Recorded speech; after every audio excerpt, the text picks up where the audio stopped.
tertúlia.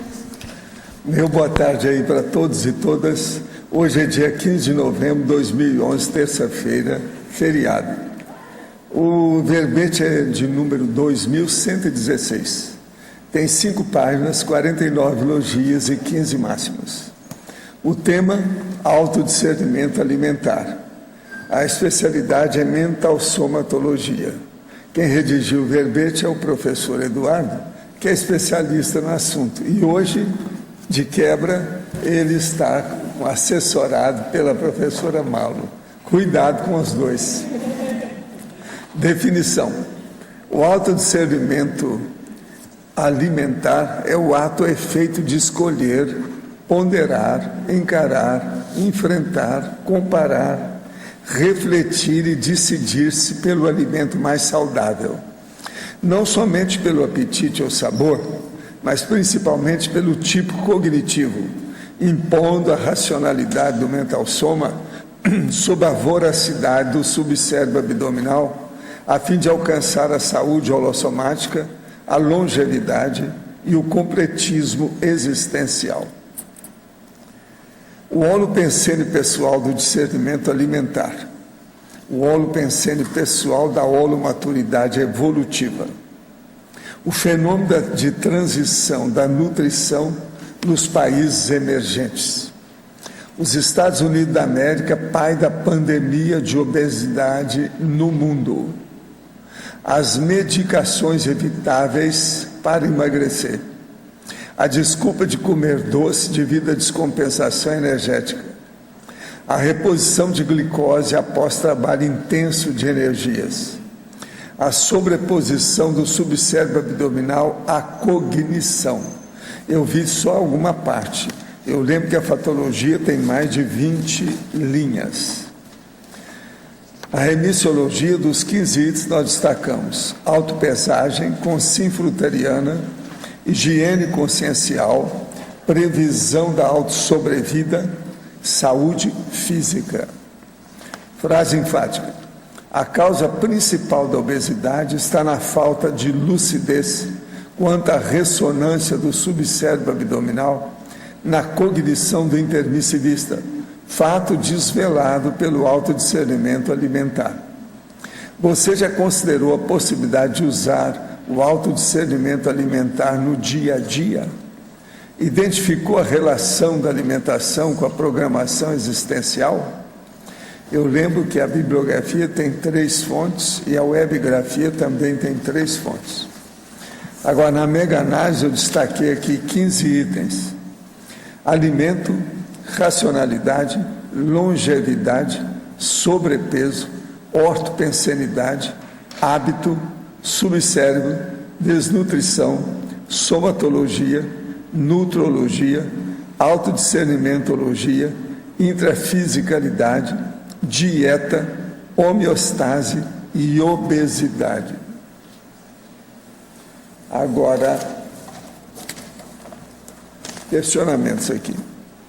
Estou no primeiro mês de TENEPS e surgiu uma viagem importante. Vou ver a possibilidade do emprego por lá. Estou precisando muito e já não posso adiar. Mas estou preocupada, pois, segundo o senhor, não é aconselhável viajar nos primeiros 6 meses de TENEPS. O que me pode dizer sobre isso? Desculpe a ignorância, mas preciso perguntar: o avião pode cair? Pode acontecer algo de ruim com meus parentes se me afastar por uns dias? Não.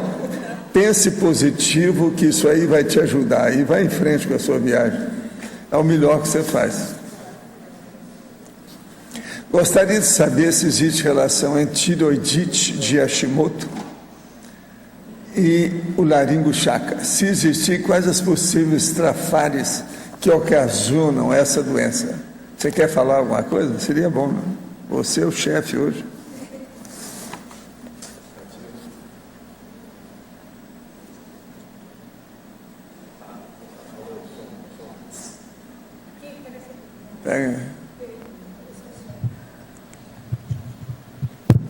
A pergunta dela é em relação a trafares associados à tireoidite de Hashimoto?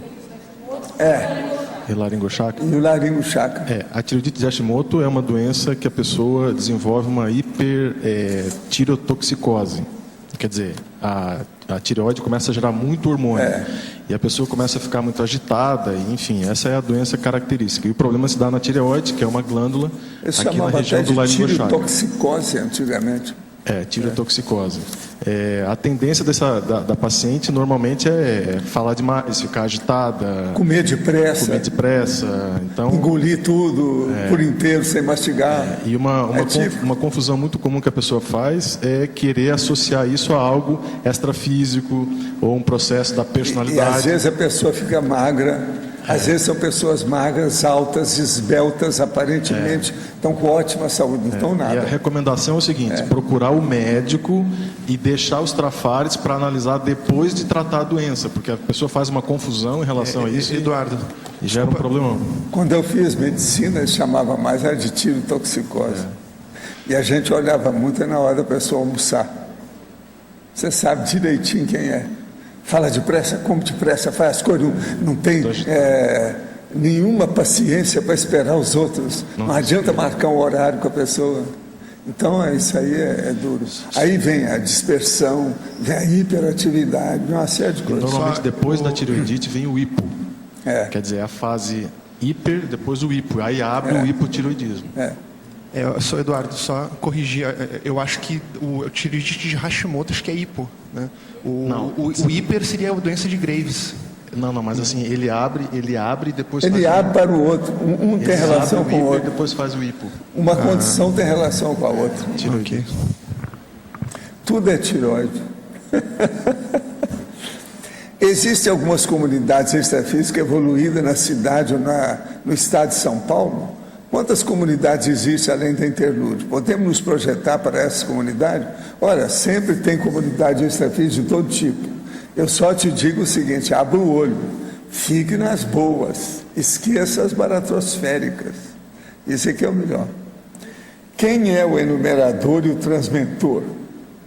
Como funciona a articulação da informação e a mediação perante o epicentro consciencial? Olha, o enumerador é um amigo meu de muito tempo e ele é o meu principal assessor extrafísico, ou seja, ele é vamos dizer, assistente extrafísico muito sério. Nós chamamos de amparador cosmoético. Agora, o transmentor é um evoluciólogo que é meu amigo há milênios. E agora, o que é que se passa? Ele é evoluciólogo, eu não sou. Então, eu sigo muitas orientações que ele me dá. Eu sempre considerei o transmentor como o meu maior amigo, mais íntimo, etc. tal. Ele também tem relação com o enumerador, por isso nós temos aí um trio sério. Agora, a articulação da informação e a mediação perante o epicentro. Aí é um processo de parapsiquismo, parapercepciologia, depende da pessoa, como é que ela é. O epicentro, a base dele é o parapsiquismo, a parapercepciologia. O senhor poderia esclarecer melhor o que significa o termo sensitivo deslocado que foi usado na tertúlia passada? Há alguma relação entre esse tipo de sensitivo e a teoria do SEST, a síndrome do estrangeiro? É lógico que tem, que é o sensitivo deslocado. Ele, às vezes, vê as coisas, mas não sabe conviver com aquilo que ele percebe. Então, ele se sente deslocado. Outra hora, ele, às vezes, fala demais, o povo interpreta aquele mal, ele acaba ficando deslocado no ambiente. Isso aí, então, varia infinito, dependendo do tipo de temperamento da pessoa e do nível de acuidade da parapercepção dela. Gostaria de comentar sobre o fato de, nos últimos eventos que ocorreram nos últimos 3 finais de semana seguidos, Fórum da Responsabilidade Planetária, Encontro do Colégio Invisível da Dessomatologia e o Congresso do Empreendedorismo Evolutivo, tiveram problemas técnicos devido à queda de energia causada por raios em parte estratégica de transmissão da cidade. Não, isso é a época do ano, essa época todo mundo já espera isso. No caso do Congresso de Empreendedorismo, o fato ocorreu durante o horário da transmissão da tertúlia. A cidade inteira ficou sem energia. Estava trabalhando na cobertura dos 3 eventos e refletindo ontem durante a viagem de volta de Manaus. Fiquei intrigado. Não, isso é a época do ano, essas coisas ocorrem. Você tem que lembrar o seguinte: aqui e a Amazônia tem os problemas todos dos processos vamos dizer, da condição atmosférica, o problema sazonal da época do ano e tudo mais. E tem outra coisa, a Amazônia é uma mata, aqui também é uma mata.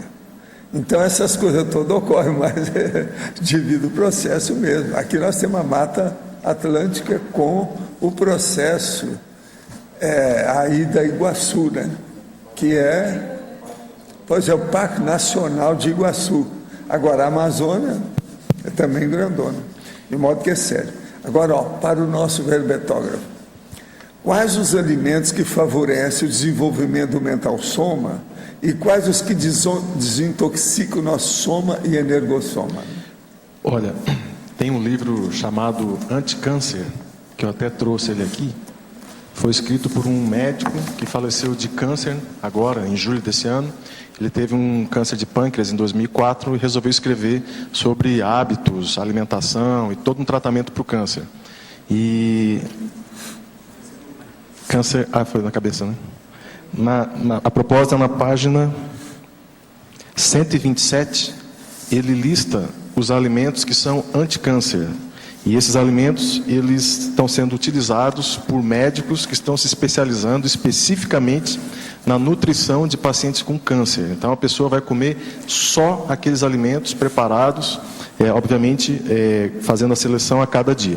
Então, esses são os alimentos. É o alho, o repolho, o alecrim, a framboesa, a uva, o gengibre, a soja, o cogumelo ostra, o chá verde, o brócolis, a cúrcuma, que parece um aipim, tipo uma batata baroa, aquela raiz, um tubérculo, e o tomate.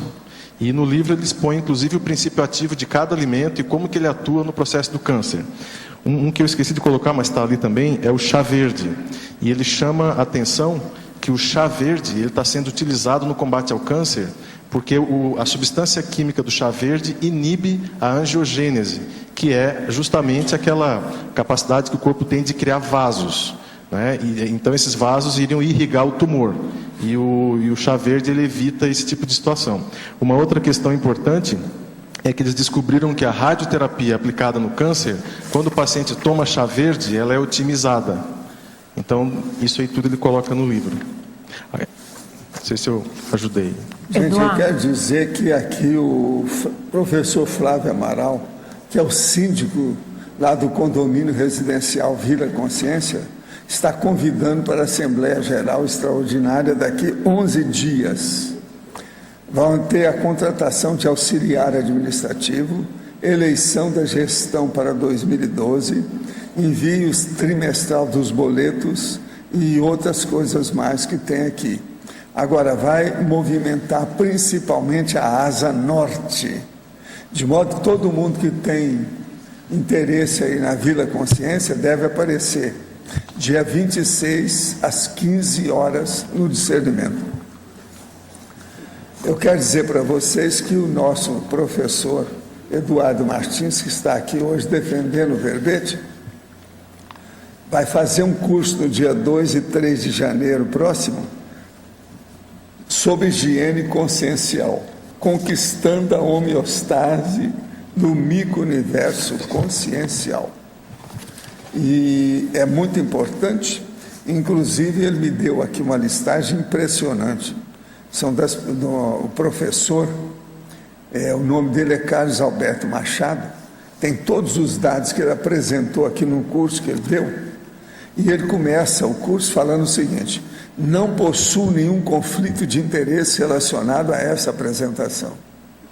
É porque ele é médico, então o problema é que ele não ganha dinheiro de laboratório para defender remédio nenhum. Eu achei essa o máximo. Agora, é impressionante os dados que tem nisso aqui. Isso tudo ele apresentou assim. Veja, mas é muita coisa, são mais de 20 itens com estatística e etc. É impressionante esse homem. Ele coloca uma situação, aconteceu no Congresso agora, no Brasileiro de Cardiologia, as aulas de alimentação estavam todas lotadas. E nunca foi lotada essas aulas. Todo mundo ia para as aulas de arritmia. Esse homem é bom. As aulas todas de nutrição. Esse é bom. Eu estava vendo o material, ele tem profundidade, tem essência, tem conteúdo. Agora, gente, eu quero dizer que o Congresso do Empreendedorismo Evolutivo, eu tenho aqui as pontuações, o tal de Manaus. Aqui está falando que foi uma manhã infernal lá em Manaus. Um simples raio atingiu o linhão da Balbina e afetou toda a distribuição. Quando me falaram que lá estava sem luz, eu disse assim, é por causa da chuva, é na Amazônia. Eu não sabia nada, eu estava certo. Deve ter raio, está na cara. E era mesmo. Agora aqui está o total de participantes do Congresso, 205 pessoas.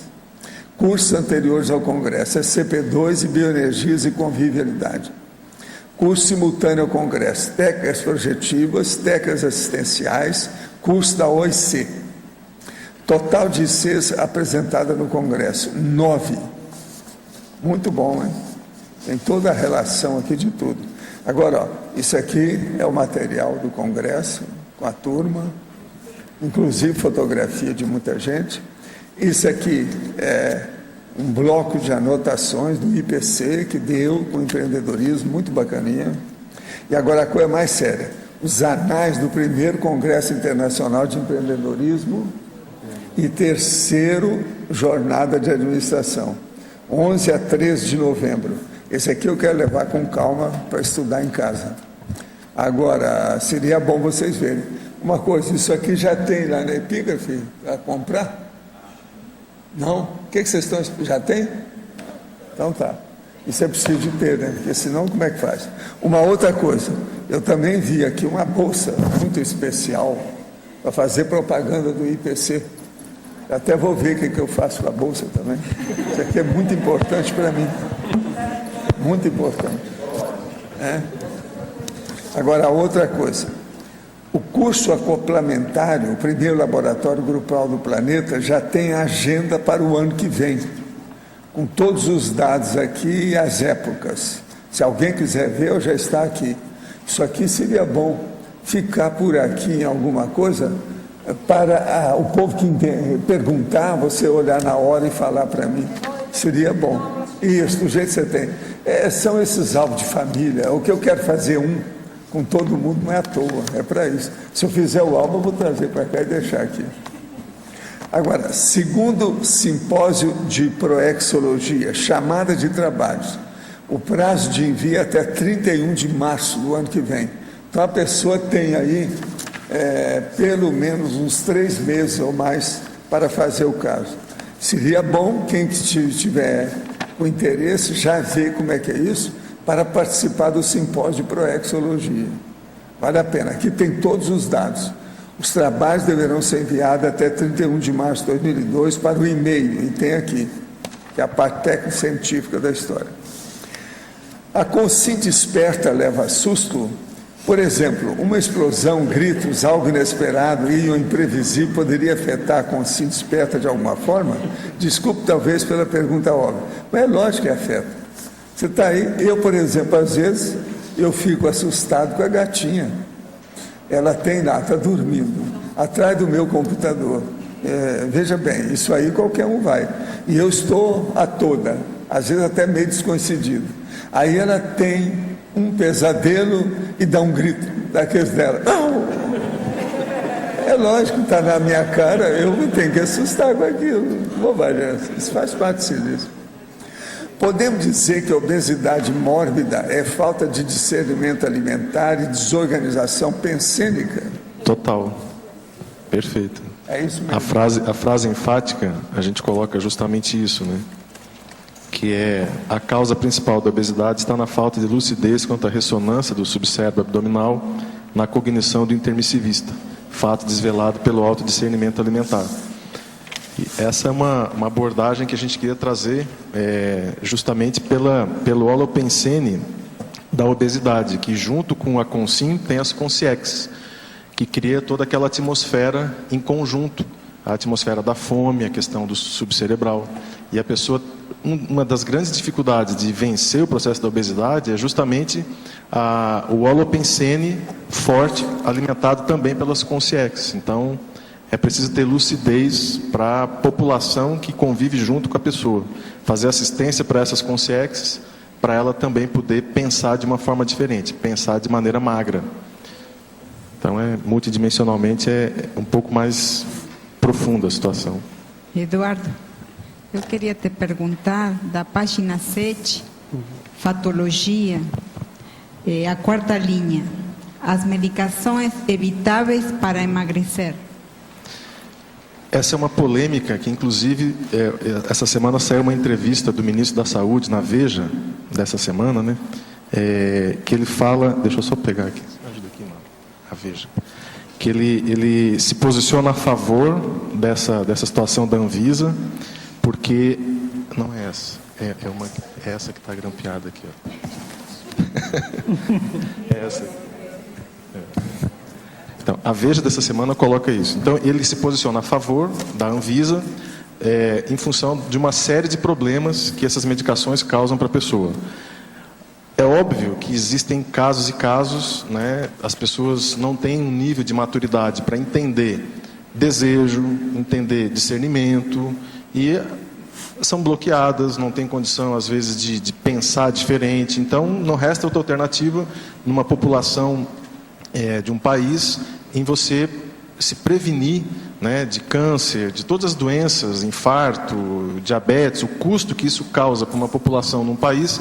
Às vezes, você pondera a questão da medicação justamente para evitar a progressão e os gastos para um orçamento, por exemplo, de um Ministério da Saúde. Mas, para a pessoa que está ali tomando remédio, aquilo é um problemão. Altera a cognição, altera a memória, altera o sono. E a pessoa, quando decide tomar esse tipo de remédio, ela ignorou a principal força motriz dela, que é a vontade. E esse é o argumento que eu uso para os pacientes que chegam lá no consultório pedindo uma indicação de cirurgia bariátrica.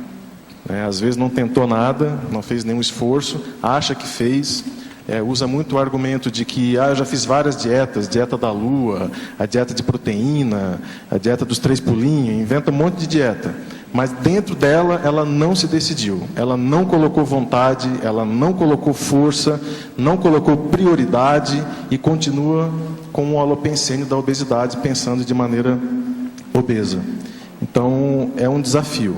A outra coisa que a gente coloca é que o nível de prioridade tem que ser o mesmo da sobrevivência humana. Então é difícil a gente sobreviver, pagar contas, quem tem família com filhos, é difícil educar um filho, é difícil se manter na profissão, tem que se atualizar, é um nível de prioridade enorme. Esse nível de prioridade, essa energia que a pessoa dedica à sustentação, à família, ao trabalho, é a energia que ela vai dedicar ao cuidar do corpo. É a mesma prioridade. E se ela encarar dessa forma, não tem como, ela vai priorizar. A gente colocou isso no verbete também, acho que foi ali no polinômio, se eu não me engano. Deixa eu só localizar aqui, que é a questão da prioridade. Se alguém achar primeiro, pode falar, tá, gente? É da prioridade. Da prioridade? Eu acho que estava... Onde é que está aqui? É no crescendo, né? Ali, o crescendo, prioridade, mudança de hábito, autopensenidade lúcida e alavancagem da PROEX. Então, o processo começa pela prioridade. Aí a pessoa fala, mas eu priorizo, mas não consigo. Não priorizou. Um outro argumento que a gente usa, e aí entra numa questão lúdica, né? Que a pessoa, ela não faz fotossíntese, né? Quer dizer, se ela ficar na luz e ela não vai engordar, ela só vai engordar se ela comer. O ser humano é assim. Então, o que acontece normalmente? A pessoa tem um metabolismo mais lento, né? Ela come pouco e com aquilo ela guarda já. Então, ela engorda fácil. O que falta é o entendimento de qual o metabolismo da pessoa. Ela tem um metabolismo mais acelerado? Outra pergunta, ela tem hipotiroidismo? Porque o hipotiroidismo faz a obesidade, independente da prioridade. Ela vai engordar, porque a tireoide, ela organiza a célula a trabalhar mais rápido ou mais devagar, a tiroxina. Então ela precisa separar o que é orgânico. Fora disso, é prioridade. Né? Então, se ela comer menos, ela vai emagrecer. Se ela já come menos e não emagrece, ela precisa fazer exercício. Não dá para fugir muito disso. comida e exercício. E as pessoas às vezes chegam no consultório com como se houvesse uma mágica, uma tese diferente, uma dieta extraterrestre que ela fosse usar para emagrecer, e não tem, ela tem que entender como que ela funciona. Tem pessoas aqui na comunidade, por exemplo, que descobriram que só conseguiram emagrecer correndo. Então faziam caminhada e faziam dieta, e não emagrecia. Chegou um ponto que ela começou a correr um pouco mais, perdeu alguns quilos. Daqui a pouco ela viu, eu vou ter que correr. Aí tem toda uma série de cuidados, porque não é recomendado a questão de articulação, joelho, peso e tudo mais. Um tênis muito bom, né? Um tênis que amorteça impacto, uma avaliação com médicos que entendam de medicina do esporte, uma avaliação com cardiologista, faz uma série de check-ups, e isso ela vai tendo orientação para poder emagrecer. Nessa questão da corrida, é muito importante fazer com cautela, com cuidado, porque são em alguns casos, isso não serve para todos. A maioria das pessoas emagrece priorizando, comendo menos e fazendo exercícios. Uma outra pergunta. Na mesma página, a 7ª linha, a desculpa de comer doce devido à descompensação energética. Isso é bem provocativo. De todas as coisas que você coloca importantes, Cissa pegou forte. Eu coloquei justamente de uma maneira provocativa, Problema porque maior. eu ouvia isso muito. A pessoa falava, nossa, eu estou precisando de um doce. Aquele negócio era assim, será que está precisando de um doce mesmo? Às vezes a pessoa já estava mais acima do peso e com aquela ideia de que tem que comer um doce porque descompensou energeticamente. Às vezes não, às vezes você vai tomar um iogurte light, come uma fruta e pronto, e repõe, né, as energias e a perda de energia.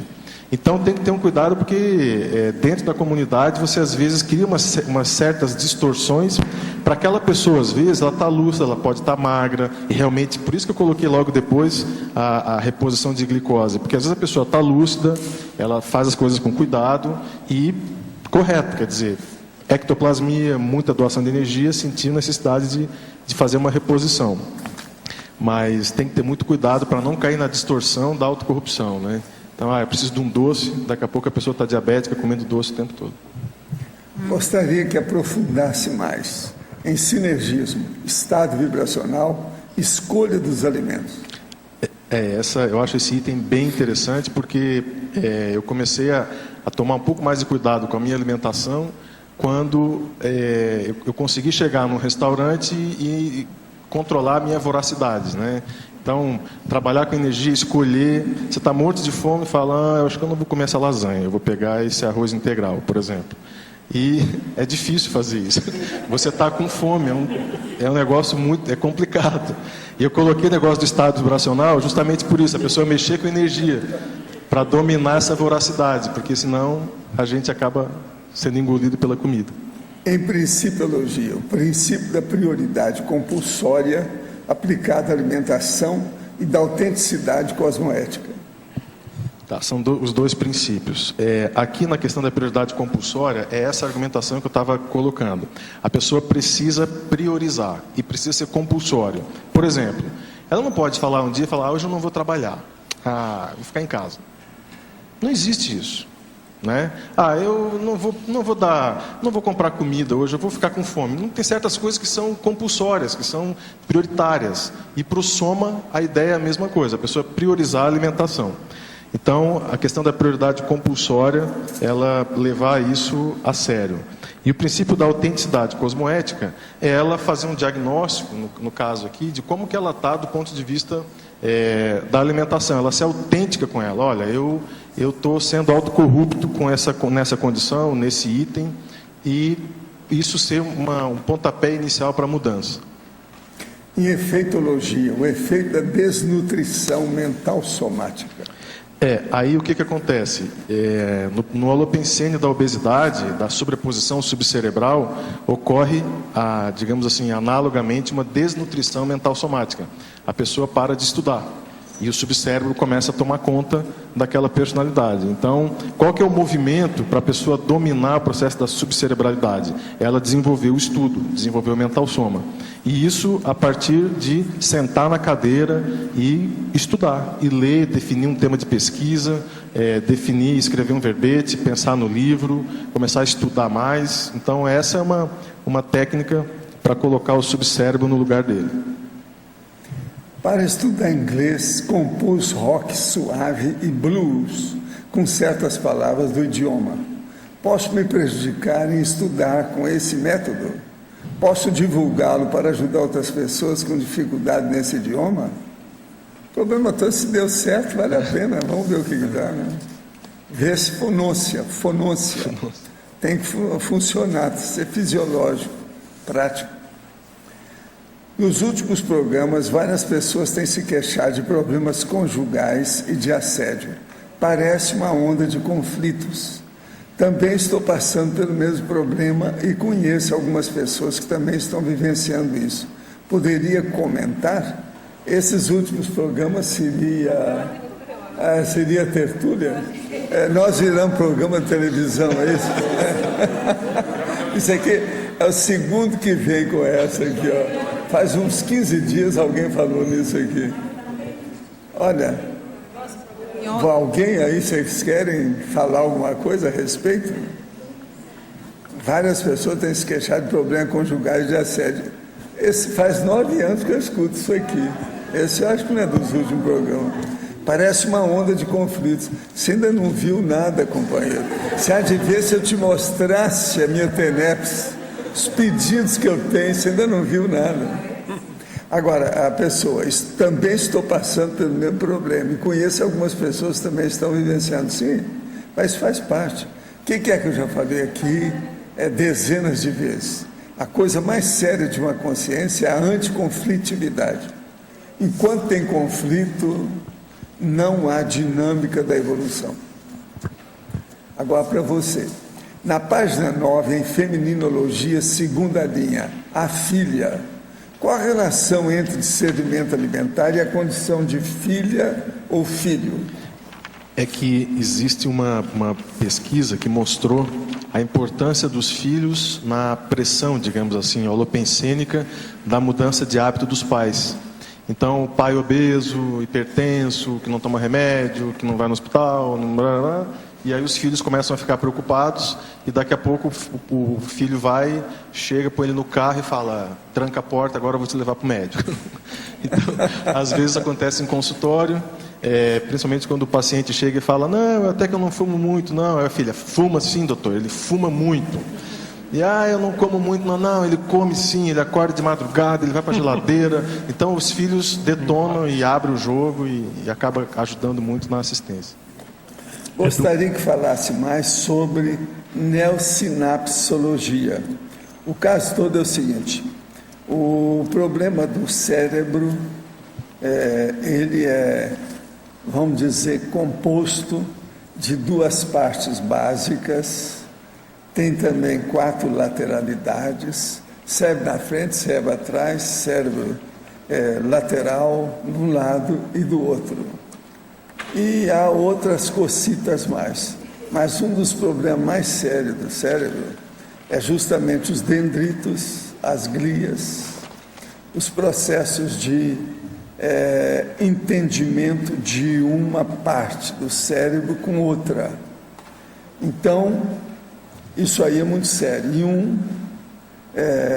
vamos dizer, neurônio com outro. O nível disso é impressionante. Eu peço a você para esperar um pouco, que eu vou anotar aqui uns dados para falar com você sobre a estatística, como é importante as sinapses, que são os pontos de inter-relação entre os neurônios. Mas eu vou procurar aqui, que eu estou vendo justamente, eu estou com um livro aqui sobre o assunto. Estou começando a anotar os dados, mas é preciso procurar, porque são dezenas de dados. Então eu quero ver o que é importante no caso.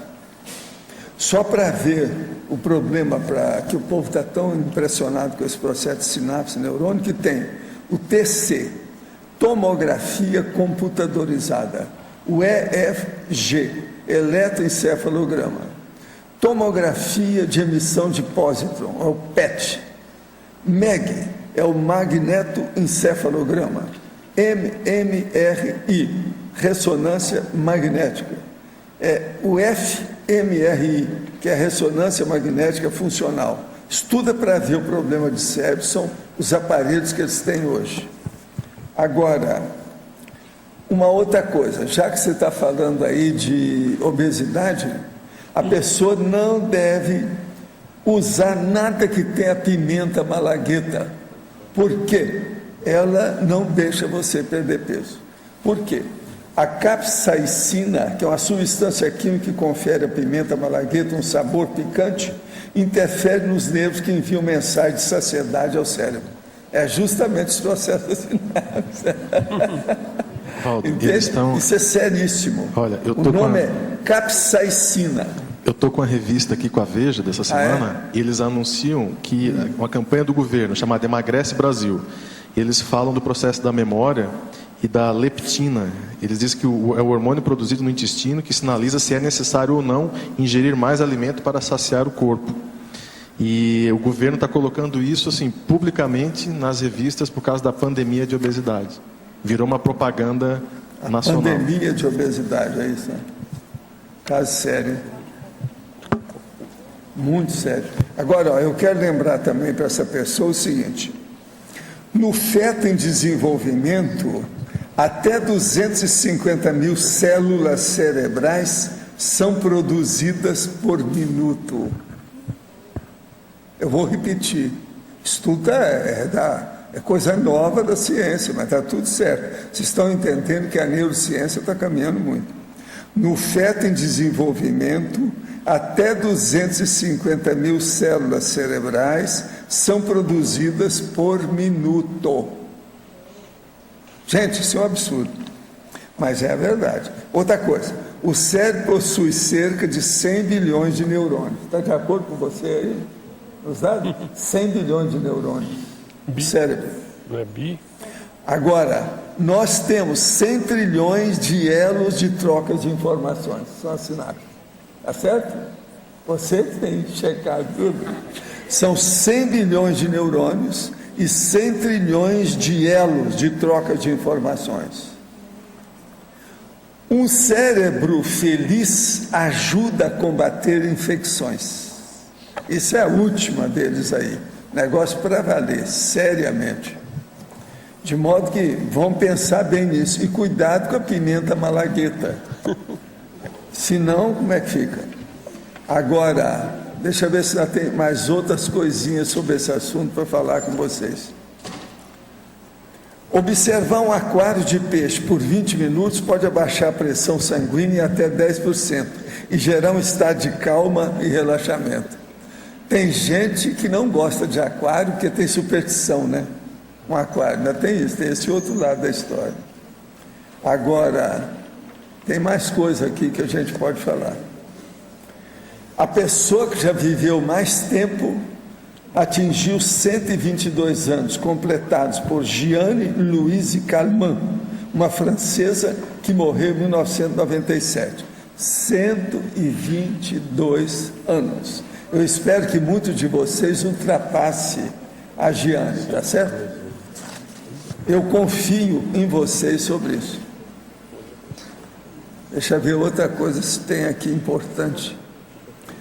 Benefício do casamento, ou seja, benefício da duplologia, a dupla evolutiva.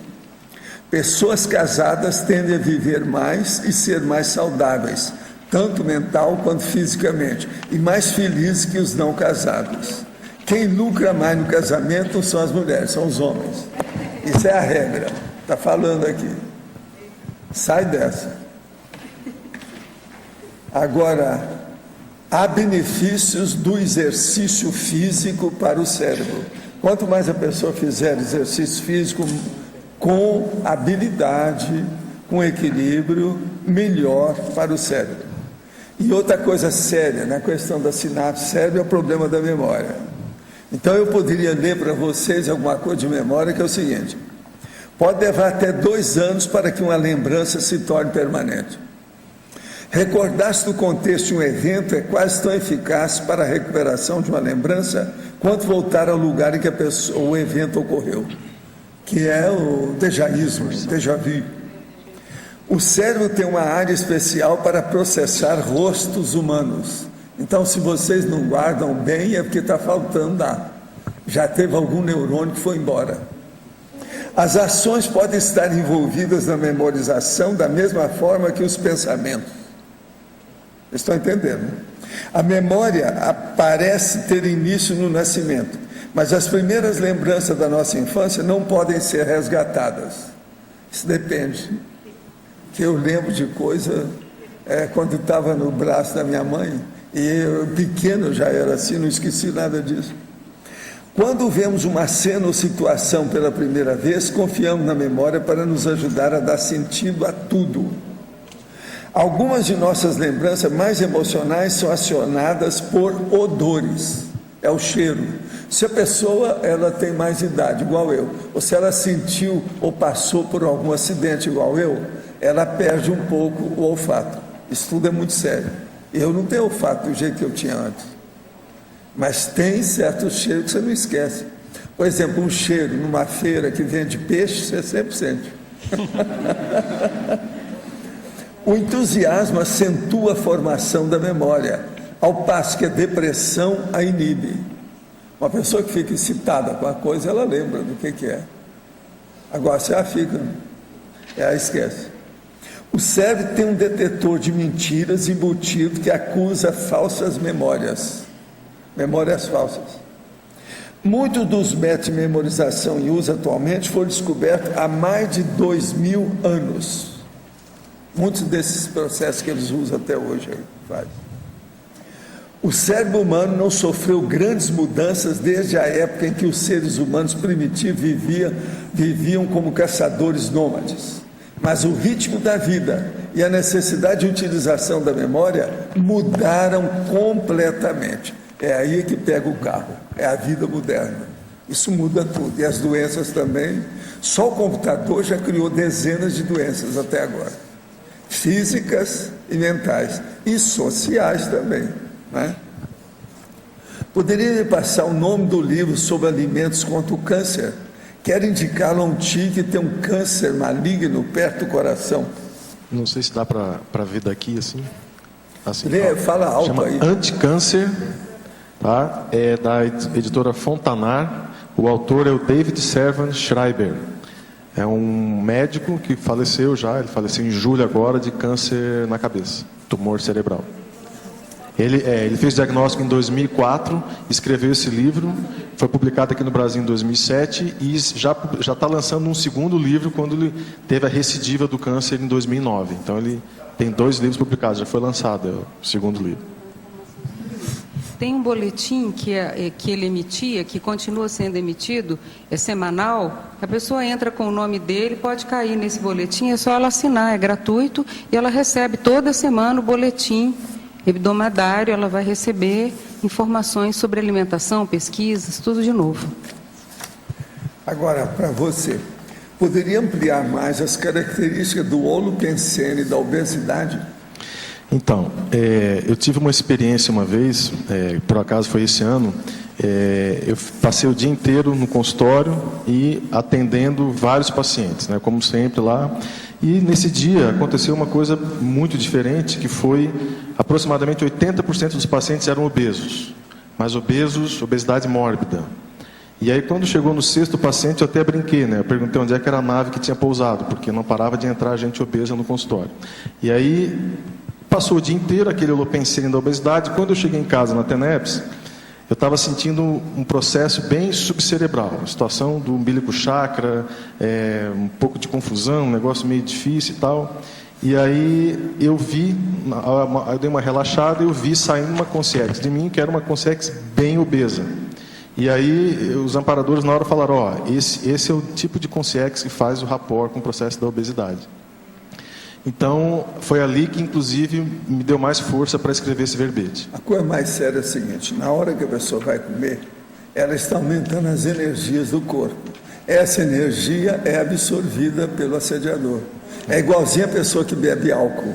Ele é um caneco vivo. quem está bebendo mais é o assediador. Exatamente. Então, esse holopensene, ele precisa ser quebrado. Por isso que a gente colocou ali o binômio, né? Pensar magro e pensar obeso. Obesidade e alcoolismo são assim, ó.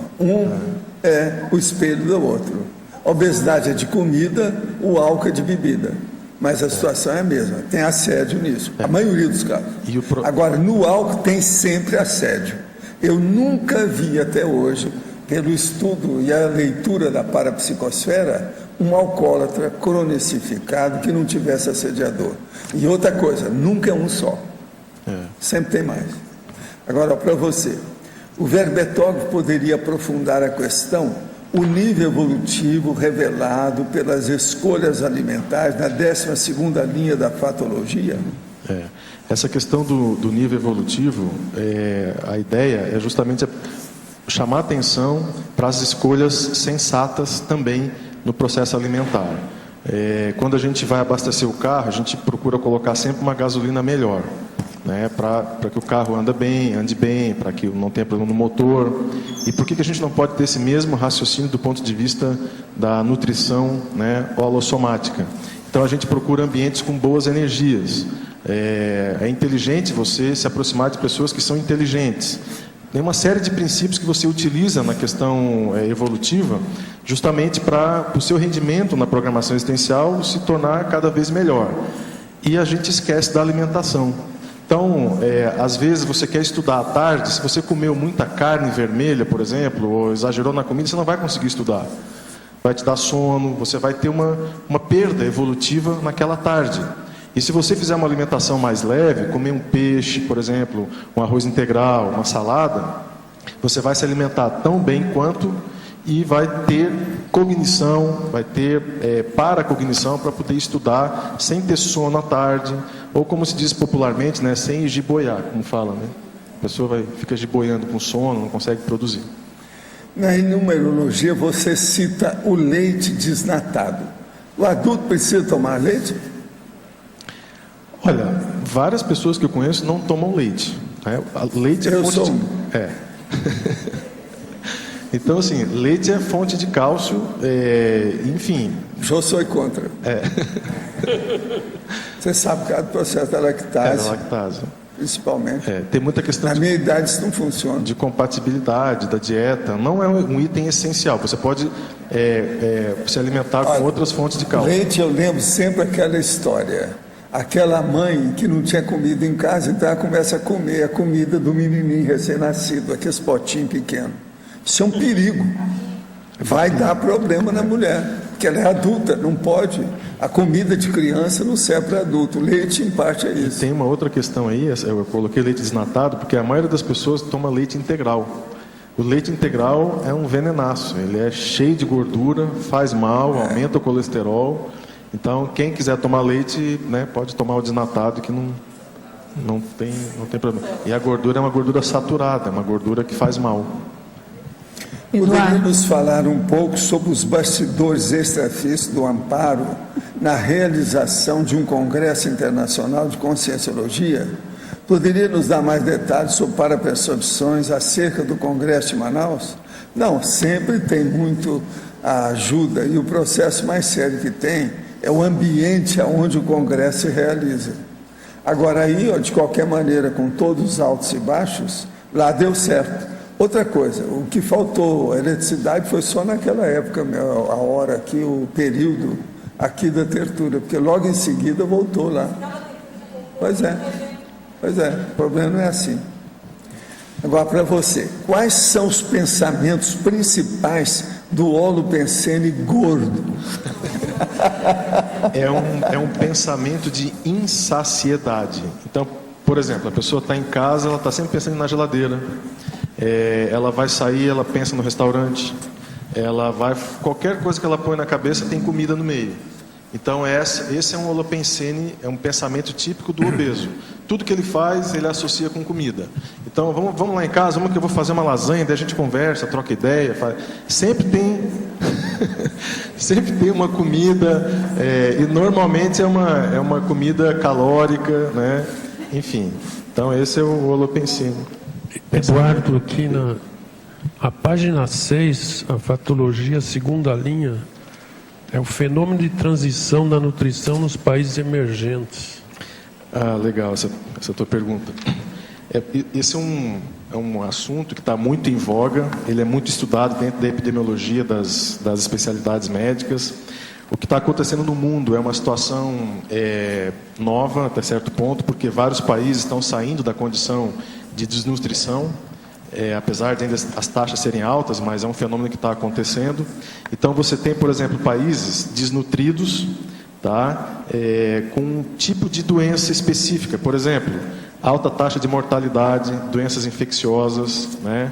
E ao mesmo tempo essa transição faz o quê? O país, ele sai dessa condição de desnutrição e todo esse rol de doenças típicas da desnutrição e vai para um outro problema, que é o processo da obesidade. Então, nesses países, por exemplo, como é o caso do Brasil, cai muito a taxa de mortalidade de recém-nascidos, né? As infecções diminuem bastante, se for comparar 20, 30 anos para trás, porém, os problemas que surgem são outros. Então, há uma transição da nutrição, de desnutrição, por exemplo, para a obesidade. E no problema da obesidade surgem todas as novas doenças, que seriam diabetes, hipertensão, AVC, infarto.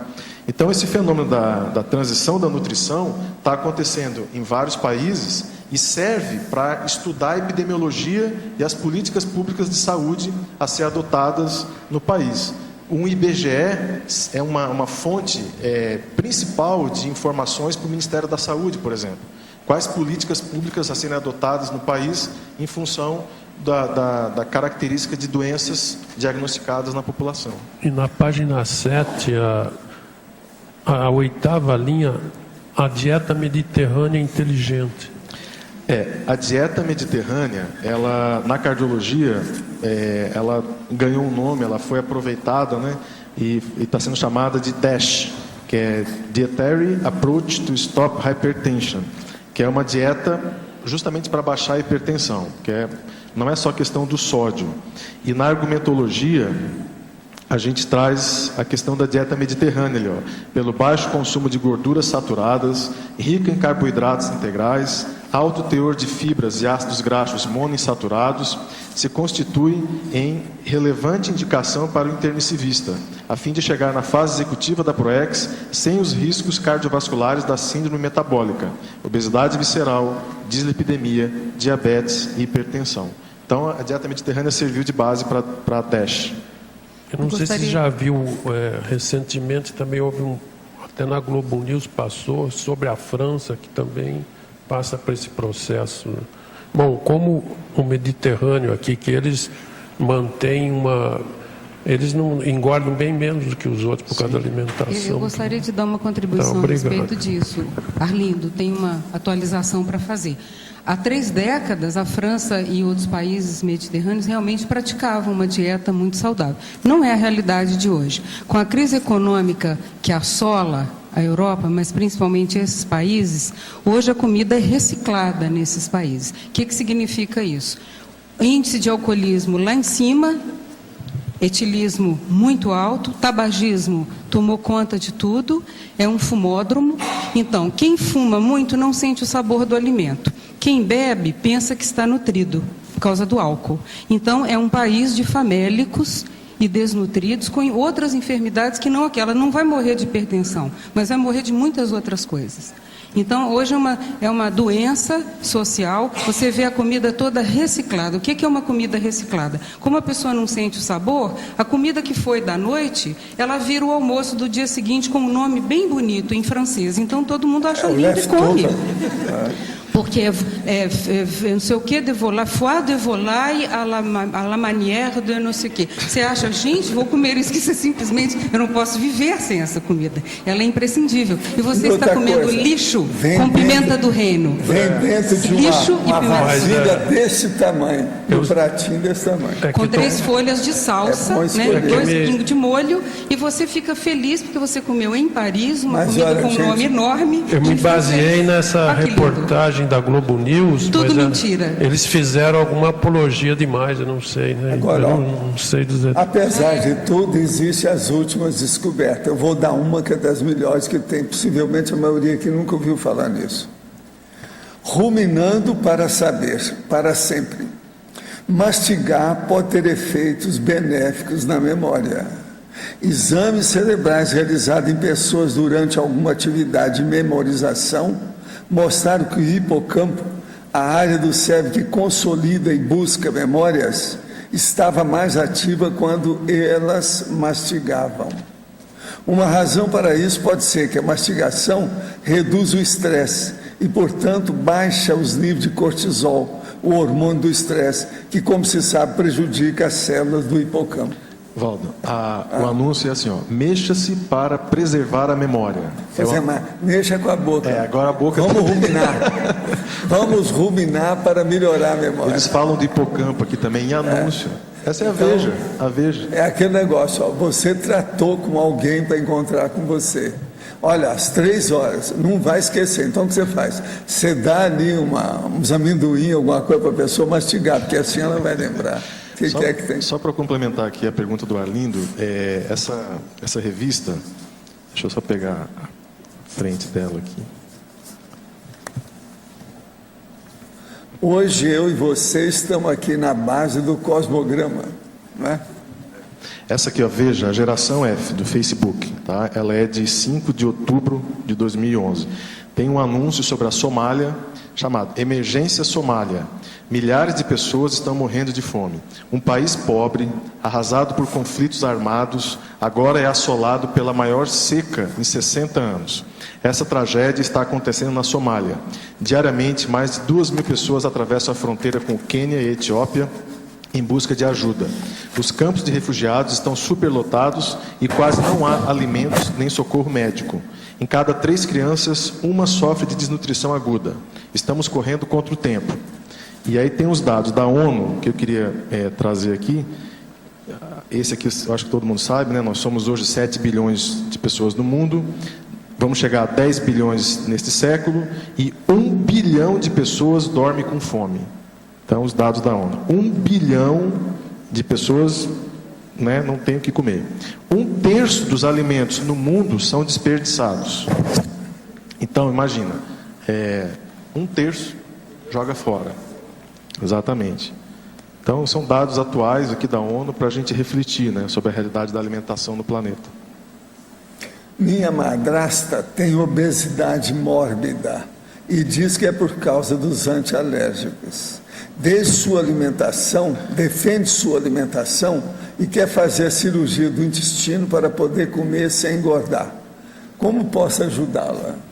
Olha, aí tem depende de muitas variáveis, tá? O princípio geral para ajudar é esse que a gente colocou, da prioridade compulsória. A pessoa tomar a decisão de que desse jeito não dá e que ela tem que emagrecer, tem que cuidar da saúde e tudo mais. O problema é o seguinte, existem condições psicológicas, condições psiquiátricas que tem que ser levadas em conta. Às vezes a pessoa não consegue entender, ela não tem sinapse para fazer uma mudança. E a obesidade mórbida começa a levar para o diabetes, para a hipertensão, aumentar riscos de AVC. De fato, isso pode acontecer. E às vezes a pessoa chega num IMC, no índice de massa corpórea, de 45, 50, 55. Quer dizer, ela vai morrer, fica aquela condição. Ou morre da obesidade ou morre numa cirurgia bariátrica. Qual que é o risco melhor que a pessoa tem? E aí, em alguns casos, você é obrigado a indicar a cirurgia bariátrica. Não tem outra alternativa. A não ser... né, pelo que a gente vê, assim, eu sou muito crítico em relação à cirurgia bariátrica, tento evitar o máximo que a gente pode em consultório, com toda a força, com psicologia, com tudo, mas não depende da gente, não depende do médico, depende da pessoa. Fiz um exame de sangue e pelo resultado a médica afirmou que tenho hipotiroidismo. Estou tomando o hormônio para repor o hormônio faltante. Estou fazendo uso dele há 4 dias. Já emagreci 1 quilo, mantendo a mesma quantidade de alimentação diante do hormônio. Será que deverei fazer um regime alimentar com mais calorias para evitar o emagrecimento? E gostaria que fosse dito na tertúlia acerca da importância de se fazer exame para as pessoas saberem se há algum problema na tireoide. Geralmente os médicos não pedem, como no meu caso, agora aos 46 anos, que descobri esse problema e não sei desde quando me afetava. Isso é uma moça, 46 anos, tem o processo de menopausa, nisso que ela não está falando, né? A questão do hipotireoidismo é muito sério, porque a pessoa começa a engordar e não sabe. E tenta fazer dieta e não consegue emagrecer. Uma outra coisa, 1 quilo em 4 dias não é nada, porque às vezes a pessoa não estava fazendo, não estava indo ao troninho, estava cheio de matéria gasta, só de sair 1 quilo é coisa à toa em 4 dias. Isso é besteira. Ainda mais uma pessoa de 46 anos, adulta. Não, ela pesa à noite, pesa de manhã, perdeu 1 quilo. Tem opção, isso aí é bobagem. Tem que ver mais quilo nisso. Poderia comentar a pensenologia, a evoluciopensenidade? A gente colocou a evoluciopensenidade para dar esse caráter ao verbete de que a conquista do autodiscernimento alimentar faz parte do processo evolutivo, é inevitável. Você um dia vai parar e vai pensar, poxa, eu não posso comer qualquer coisa, não dá. Você vai se corrompendo até um ponto onde não dá, porque como é que você vai desenvolver a cognição se você está comendo bola aí com o negócio do subcérebro abdominal, está te dominando? A gente faz uma brincadeira em relação a isso, pelo menos eu chamo o subcérebro abdominal de poder paralelo. Você tem lá o Rio de Janeiro, os narcotraficantes e o governo oficial. Então nós temos o nosso governo oficial, a cognição, e o subcérebro uma espécie assim de poder paralelo que quer fazer as interferências. Agora, eu queria lembrar uma coisa. Evoluciopensenidade é uma palavra sesquipedal mais usada na pensenologia. De todos eles, é o que tem mais. Quase todo verbete tem essa palavra, que é sesquipedal. Tem 10 sílabas. Agora, e na fatologia? A higiene consciencial. Quais alimentos ajudam a controlar o refluxo? O Luiz Gonçalves não está aí não, para dar uma assessoria. Mas a questão a Mabel está aí também? Não, né? A questão do refluxo, é importante a pessoa ter alguns cuidados. Por exemplo, líquido... eu tenho. Assim, eu tenho hérnia de hiato, grau 1. Você tem que ter cuidado com excesso de líquido na refeição. Tá? Então, isso pode piorar o teu refluxo. Alimentos ácidos, tem que evitar. Então, por exemplo, laranja, suco de limão, tudo que diz respeito a... Laranja nunca mais. Tudo quanto é cítrico, a pessoa não pensar, não existe mais para ela. Acabou. Outra coisa assim, doces. O doce, quando cai no estômago, ele se torna ácido. Então, às vezes, a pessoa come muito doce e acaba tendo refluxo. E a gente recomenda sempre esse tipo de informação, você procurar um gastroenterologista, ele vai te dar uma aula técnica do assunto.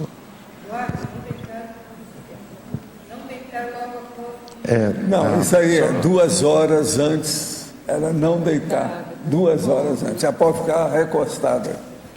Outra coisa séria, há uma relação muito grande do refluxo com o processo da azia ou queimação. A pessoa tem que olhar isso sempre, senão não vai. E o processo da acidez envolve isso aí. Aí volta, só fazer aquele esclarecimento, se a pessoa é idosa e começa a sentir dor no estômago, o idoso, quando infarta, ele às vezes não sente dor no peito, ele sente dor no estômago. Então, só para deixar o registro, ter cuidado. Agora aqui, sou nutricionista e tenho uma sugestão. Em fatologia, senti falta de alguma expressão que envolva a consulta periódica ao nutricionista, pois o caminho mais correto é o auxílio profissional para a escolha discernida da dieta. Essa conduta evita a monotonia alimentar causada pela falta de conhecimento do candidato à dieta sob a lista de substituição dos alimentos. Consulta periódica, ao nutricionista. Eduardo. Agora aqui. Não fala, pode falar. Aqui no B, Eduardo. O que você pensou aqui na 10, na questionologia, a relação da alimentação com a PROEX? Olha, tudo a ver, Porque a pessoa, quando começa a pensar num nível de PROEX, mas quando começa a entender melhor o processo da PROEX, naturalmente ela vai associar vários comportamentos dela com a PROEX. E a alimentação é um dos primeiros, porque a alimentação pode levar a pessoa para a ectopia de proex. A pessoa pode perder uma proex por causa de comida, o que põe na boca, enfim, desde coisas que fazem mal, uma gastroenterite, né? Você chega, por exemplo, numa cidade, faz uma viagem turística, você não pode fazer aventuras alimentares em cidades turísticas, quando você vai fazer nas itinerâncias, por exemplo. Você vai dar aula, chega lá e vai no popularzão lá comer qualquer coisa. Não dá. Então, o cuidado com a alimentação tem relação direta com o teu rendimento na programação existencial. Eu queria lembrar, já que você falou em viagem turística e férias, tem gente que precisa de férias mesmo, principalmente o workaholic, etc. Mas agora está provado por A mais B que o QI da pessoa que entra de férias cai. A queda é no mínimo de 20% a 30%. Está provado, são as últimas pesquisas deles. Agora, eu sei disso desde a minha época, da década de 60 e 70, porque lá na frente, eu ficava no grande hotel, que ficava na frente da Disneylândia, na Califórnia. Eu saía do corpo para ver o que acontecia. Então, eles ajudavam o povo, porque estava todo mundo na questão de férias mais acessível aos amparadores. É lúdico. Das férias tem isso, por causa do processo do ludismo. Entende? Mas agora, que o QI abaixa. Não, e assim, a pessoa fica na beira da piscina, o dia inteiro comendo, bebendo. Então, o problema é o seguinte, que vocês tenham férias, mas olha lá o limite, para não emburrecer. Lembre-se disso. Poderia comentar em sinergismologia, o sinergismo patológico, orgia alimentar, vômitos induzidos dos quadros de bulimia e anorexia nervosa. Olha, pelo que conheço, a orgia alimentar se encaixa apenas no quadro de bulimia, pois na anorexia nervosa, a ausência de ingestão de alimentos de qualquer tipo. Aí é o seguinte, esse sinergismo eu tirei do verbete Boca, da professora Mabel Teles, e eu assisti um programa sobre o processo da depressão e da anorexia, a pessoa deixa de comer. Só que esses distúrbios alimentares, eles andam em conjunto, a questão de bulimia e anorexia. A pessoa quer comer, depois vomita, aí entra no processo de paranoia e quer emagrecer. Às vezes come muito. Come demais, aí depois não quer mais comer. Então é um processo... O próprio anoréxico, anoréxica, a mulher come muito e vomita. Tem muito Exatamente. Isso. É orgia alimentar também. Isso aí está certo. Então, esse assunto, ele é seríssimo, ele tem associação importante com a depressão. Então, a pessoa começa a ficar deprimida, ela para de comer. E é interessante isso, porque a base é a depressão. E aí, a partir da depressão, ela desenvolve essa distorção alimentar. Então, ela começa a se achar gorda, e aí não quer comer. Como está deprimida, associa uma coisa com a outra, então acaba interrompendo a alimentação.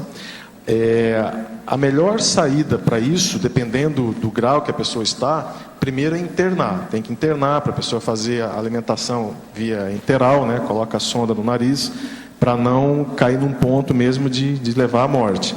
Mas se a pessoa está num estado, por exemplo, de depressão, não está legal, meio borderline, por exemplo, não quer sair de casa, vou ficar mais na minha, e começa numa pensanidade assim, o ideal é a pessoa chamar e encontrar com 2, 3 amigos, abrir o jogo, pessoas que são de confiança, e procurar um atendimento terapêutico. Acho que isso é uma coisa que ajuda muito.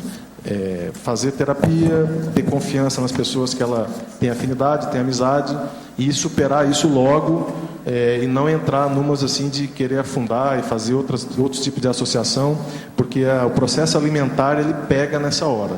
A pessoa faz uma associação com isso e acaba fazendo um sinergismo patológico, depressão, distúrbio alimentar. Uma pessoa aqui com 3 perguntas para você aqui. Gostaria de dizer que nessa noite me vi um salão amplo, branco, com teto arredondado, e vi no centro o professor Valdo e o doutor Eduardo, sentados juntos, falando para uma plateia disposta ao redor. A temática era ligada à saúde. Eu não sabia qual era o verbete de hoje, e que o verbetólogo seria o doutor Eduardo. Gostaria de saber como compreender esse fato. Te vira. Te vira. Segundo, durante 2 anos retirei a carne da minha alimentação e me senti muito bem. Porém, os resultados acusavam anemia. Tive que voltar a me alimentar de carne, mas não me sinto bem. O que o senhor sugere nesse caso? Olha, a questão da carne, eu considero importante ressaltar isso na questão do verbete, porque eu uso muito os congressos de cardiologia como referência, né? Esse ano nós tivemos uma aula de carne vermelha. Isso nunca aconteceu na história assim, da cardiologia, você ter uma aula sobre carne vermelha. Há 5 anos atrás é uma piada você assistir uma aula de carne vermelha, né? Mas hoje não, hoje está se estudando isso. E a carne vermelha, a tendência, o ideal é a pessoa evitar comer o menos que ela puder se alimentar da carne vermelha, em função de uma série de malefícios já comprovados, a questão de colesterol. Diz que a carne vermelha tem que cair igual o comunismo. É por isso que ela chama carne vermelha. A terceira. Infantologia, a Somália e Etiópia, vítimas da miséria. É muito séria a questão em que vivem os povos desse país. Como compreender tanta desordem planetária de forma conscienciológica? Olha, existe a questão da baratrosfera em vários aspectos do processo evolutivo. A questão do país, é preciso analisar assim, quem que administra aquele país, né? A questão do holocarma das nações, que é uma situação também... Você só pode entender estudando o passado, a gente não tem lucidez para entender aquele povo, de onde que vem aquelas pessoas que estão sofrendo, mas há sim um processo de holocarma das nações, né? E aí você tem gangues administrando países, né? Você tem governos que desviam dinheiro da alimentação, e isso não acontece só na Somália, não, e nem na Etiópia.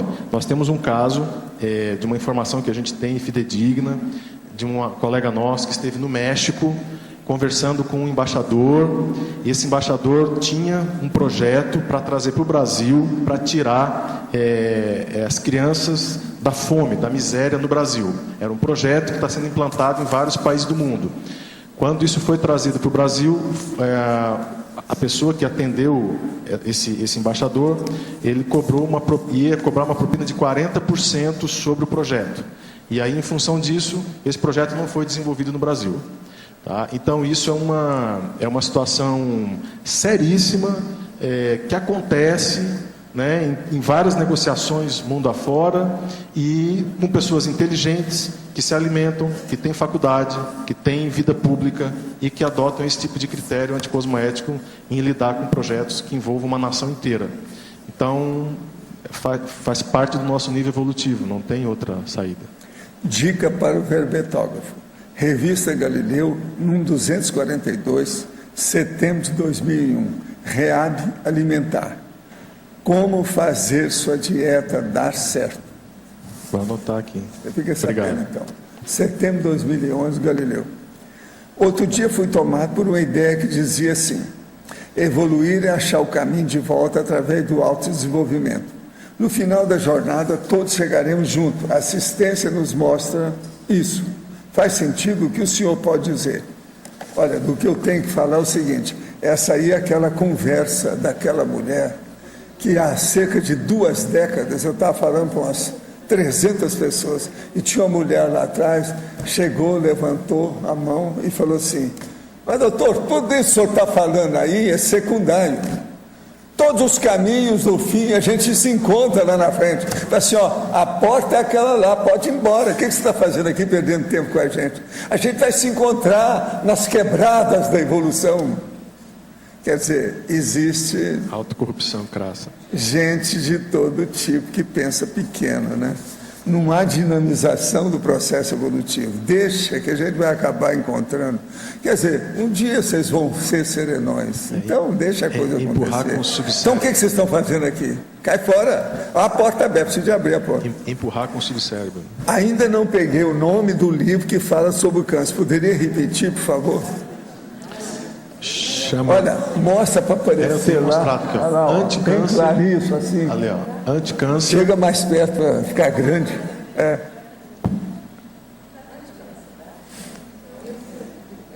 Não, assim. Pronto. Anticâncer, editora Fontanar. O autor é o David Servan Schreiber. O relato de um médico que lutou contra a doença e inventou uma nova maneira de viver. Senhor Valdo, Sim. eu queria fazer uma pergunta para o senhor com relação ao tema e à paragenética. Uma consciência que ela vem, por exemplo, vida após vida, não respeitando a saciedade, ela pode provocar numa vida um determinado desligamento disso no cérebro ou não? Não, dá a alteração do processo da morfologia com o tempo. Isso aí pode ser um caminho que vai dar aquilo que nós chamamos de paramutante. Isso aqui é a pior coisa que tem. É porque essa semana eu vi na internet 2 casos que me chamaram a atenção. Um menino da Inglaterra de 5 a 6 anos, eu não lembro, que ele tem essa disfunção. O cérebro dele não reconhece a saciedade. O menino come, se deixar ele come a casa até. Isso aí é raro. E a mãe está preocupada porque ela disse que o receio dela, quando ele chegar na idade adulta, ele se tornar um cara violento, porque vão precisar prender ele. Hoje ela prende ele no quarto, porque ele escapou à noite para ir comer no lixo um pão mofado. Ou seja, ele não tem nenhum controle observa disso. bem o que eu estou falando. Olha bem o problema da morfologia somática. Isso é importantíssimo. Aí perto de você também nós temos um exemplo. Esse homem que está aí perto de você, ó, ele está fazendo dieta. Olha como é que ele já emagreceu. Deu uma afinada, né? Não, o homem está ficando daqui a pouco. Como é que vai ser? Realmente ele está emagrecendo. Vocês já perceberam isso?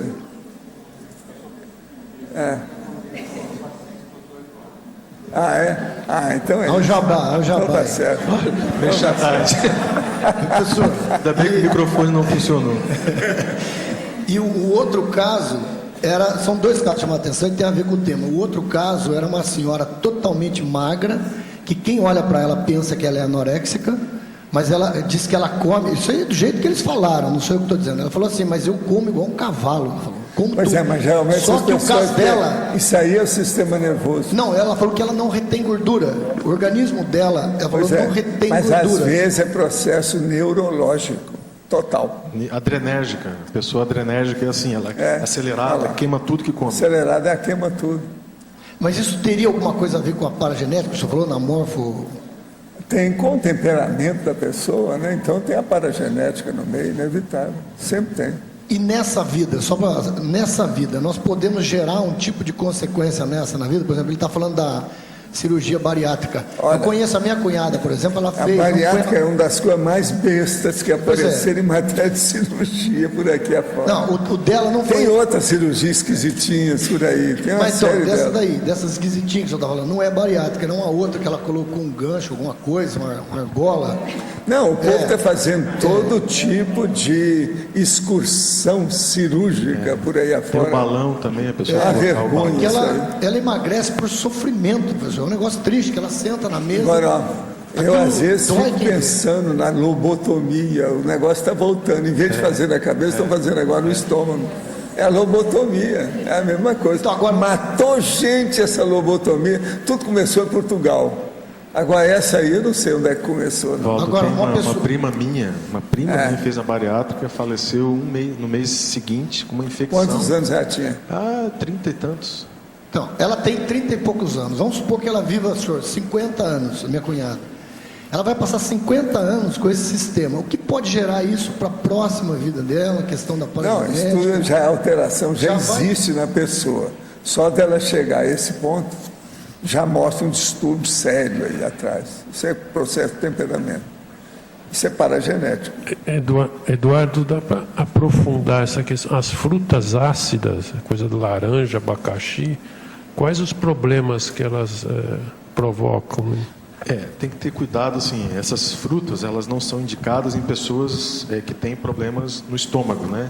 Então, gastrite, doença do refluxo gastroesofágico, hérnia de hiato, enfim, são pessoas que têm algum problema no estômago. Se a pessoa não tem nada, é lógico que ela pode se alimentar normalmente com cuidado, porque em função do pH, né, dessa fruta, ela junto com o pH ácido, isso pode potencializar uma gastrite iniciante. Uma questão muito, muito importante é o estresse. A pessoa super estressada, ela libera mais ácido clorídrico no estômago. Tá? Então o estômago fica mais tendência a ser mais ácido. Se ela tem hábito de tomar suco de laranja, com frequência, num pico de estresse, ela pode desenvolver uma bulboduodenite. Tá? Isso já aconteceu comigo. Então, eu estou colocando coisas assim, bem práticas. Eu nunca tive problema de gastrite, coisas de estômago, nunca tive esse tipo de problema. E uma vez eu tive um processo de estresse, uma situação, e cheguei, estava fazendo exercício ali na Paraná, passei no mercado, comprei um suco de laranja orgânico, cheguei em casa, tomei uns 2 copos daquele suco, à noite eu tive uma bulboduodenite e fui parar no hospital. Bulboduodenite é uma inflamação do finalzinho do estômago, né, do bulbo e do início do duodeno. Bulboduodenite. E dói muito. Quem já teve isso sabe. Dói demais. E foi uma inflamação provocada por um suco orgânico, suco de laranja orgânico. Houve uma predisposição à questão de estresse, você junta as duas coisas e desenvolve um problema que até então você nunca teve. Aqui na página 7, lá embaixo na ciclologia, começa na penúltima linha, página 7, aí o ciclo vicioso da mentira. Página 7, lá, penúltima linha da página. Ciclologia. Isso pode ser aplicado a várias áreas, né, da personalidade, a questão da mentira. A que a gente está colocando aqui diz respeito ao processo alimentar. Então a pessoa mente para si mesma de que na hora que ela senta no restaurante, ela faz as escolhas dela, come, e mentindo para ela mesma que ela não está gorda, que ela não está precisando fazer dieta, que ela não está precisando cuidar do corpo. Simplesmente ignora isso.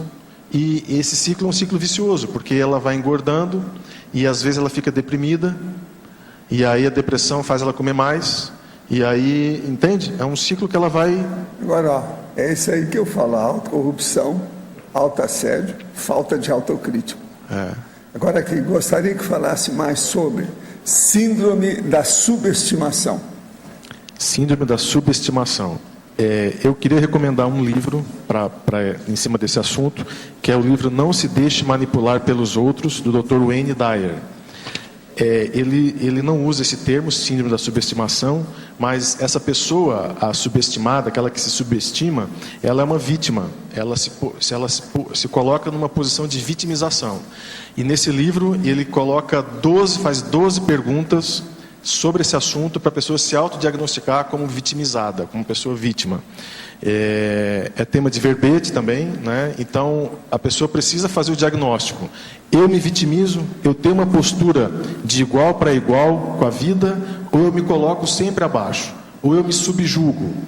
É lógico que quando a pessoa está bem, está num voo cruzeiro de Proex, a coisa andando tudo certo, ela talvez nem faça esse tipo de questionamento. Mas na hora que ela vai mudar de patamar, na hora que ela está em crise, na hora que ela começa a tomar decisões por ela própria, na hora que ela começa a bancar o processo dela, aí ela vai ter o refluxo. E é nessa hora que ela precisa se manter firme para bancar o processo, porque senão ela pode cair e se vitimizar. Vitimizou, entra no pit stop, sai da estrada, espera um pouco, refaz e tal, daqui a pouco volta de novo para a estrada. Mas o ideal é a pessoa não cair em vitimização. Esse livro, eu considero ele terapêutico, ele é muito bom, ajuda a pessoa a fazer esse tipo de diagnóstico. E o Wayne Dyer está vivo, pelo menos que eu saiba. Eu vi agora essa semana o site dele, é um best-seller. Agora ele está estudando a intenção. Então é um cara up-to-date, um pesquisador que está ajudando muita gente com os livros dele.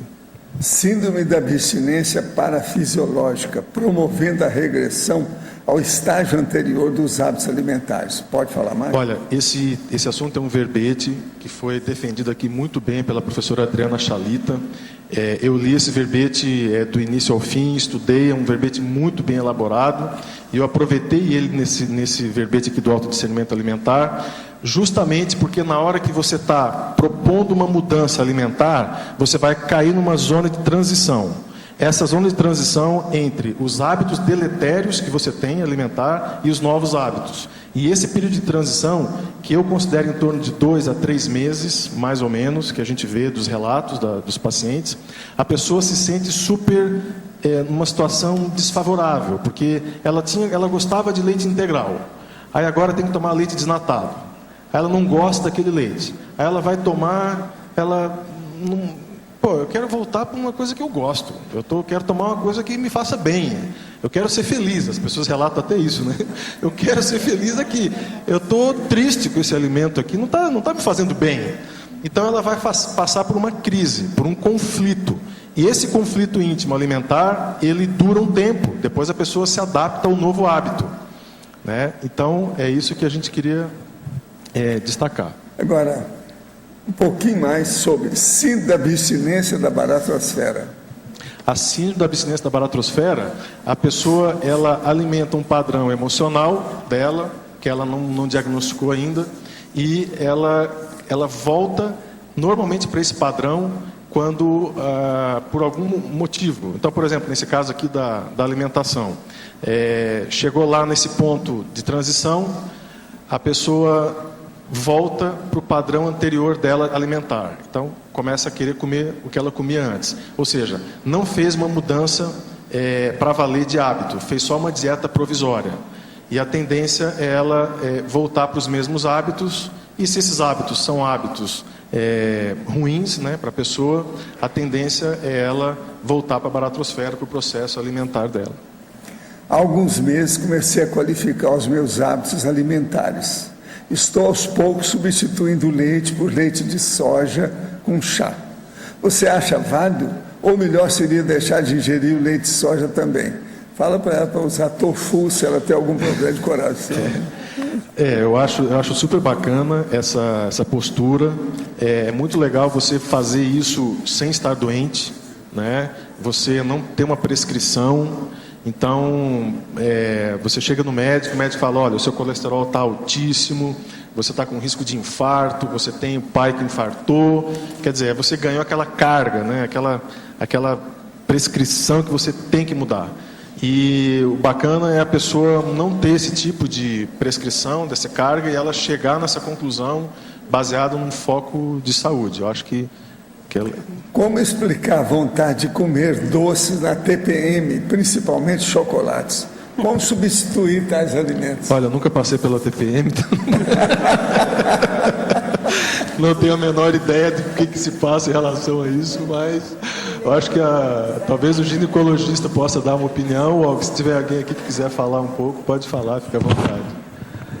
Eu não conheço, não sabia que tinha vontade de comer doce.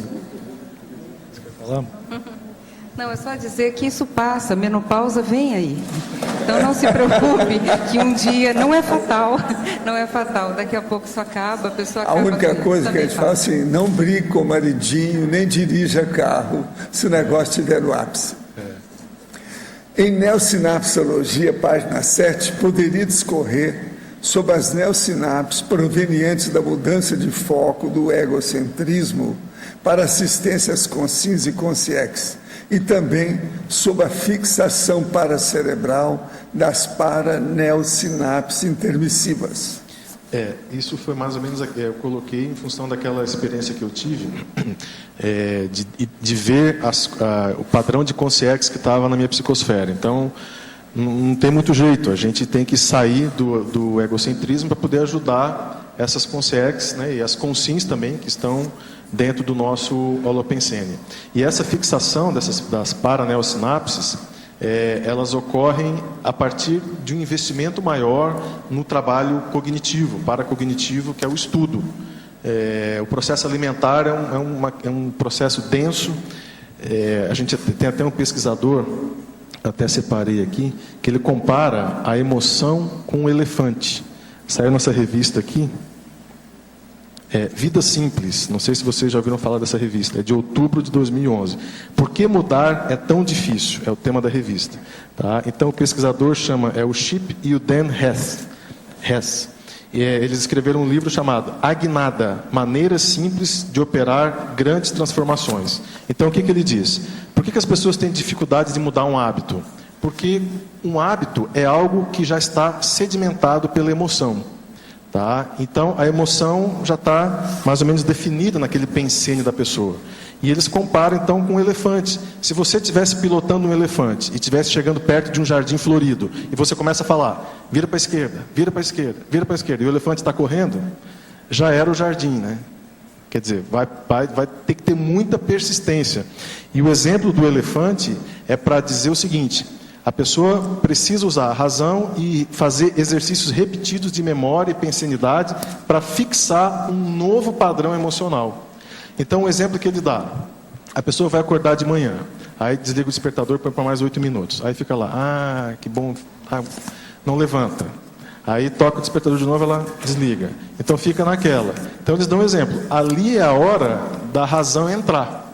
Então eu vou levantar. Então você levanta com sono, tropeçando, mas você levanta.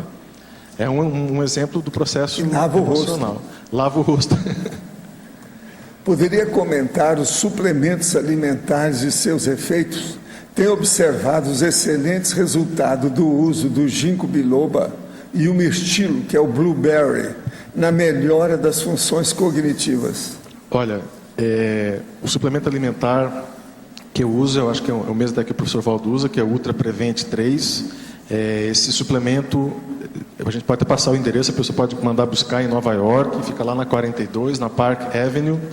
Várias pessoas estão comprando lá esse suplemento. Eu uso ele 2 vezes, por 2 comprimidos por dia. Eu tenho uns 2 anos que eu não fico gripado. Assim, eu tenho muito mais do que isso. Então, esse tipo de suplemento ajuda mesmo. A pessoa só tem que tomar cuidado com a dose, não pode exagerar na dose. Não. Né, por causa da sobrecarga renal. Tem também tomar um que é um pouco mais forte, tem que ser e tem que ter cuidado, porque o Ultra Prevent 3, ele vem com cobre às vezes. É o third. Esse aqui é o bom. É o third. Então, agora, eu acho que vale a pena. O ginkgo biloba é ótimo para a memória, geralmente começa a funcionar bem depois de 3 meses. Mas ele é preciso ter cuidado, que ele interfere em determinados medicamentos que a pessoa tomar. Então, isso é problemático. E o mirtilo, ele é ótimo, é o blueberry. Mas é preciso ter cuidado com as pessoas que têm problema gástrico. Que o mirtilo é de uma acidez violenta. Eu sou doido com mirtilo e não posso comer nada. Nunca.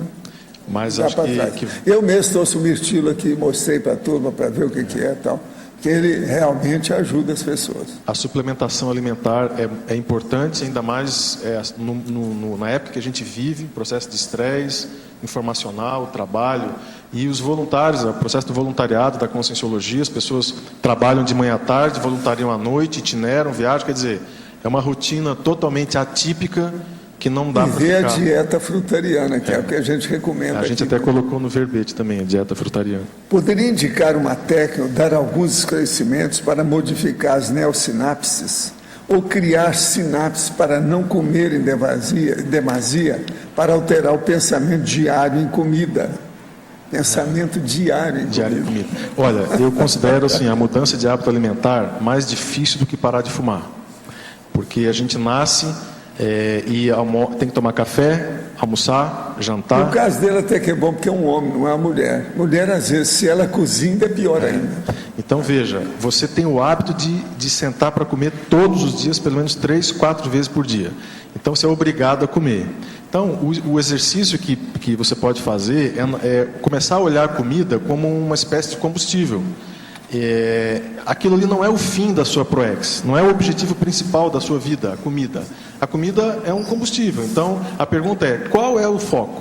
Qual é a sua proex, a sua programação existencial? A que você veio? Esse sim é o foco.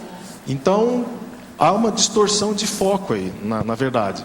E a forma de fazer isso dentro de casa também é você reforçar o holopensene da sua biblioteca. Então, comprar bastante livros, desenvolver mais o processo do estudo, da leitura. Diminua na sua casa, por exemplo, o tamanho da cozinha, né? O tamanho da sala de jantar, doar o fogão. A Mala está falando para doar o fogão. Mas, enfim, diminuir esse holopensene gástrico, né, na sua casa já é uma força para o seu holopensene cognitivo. O senhor poderia me ajudar através da experiência fora do corpo, indo até uma determinada pessoa e influenciá-la?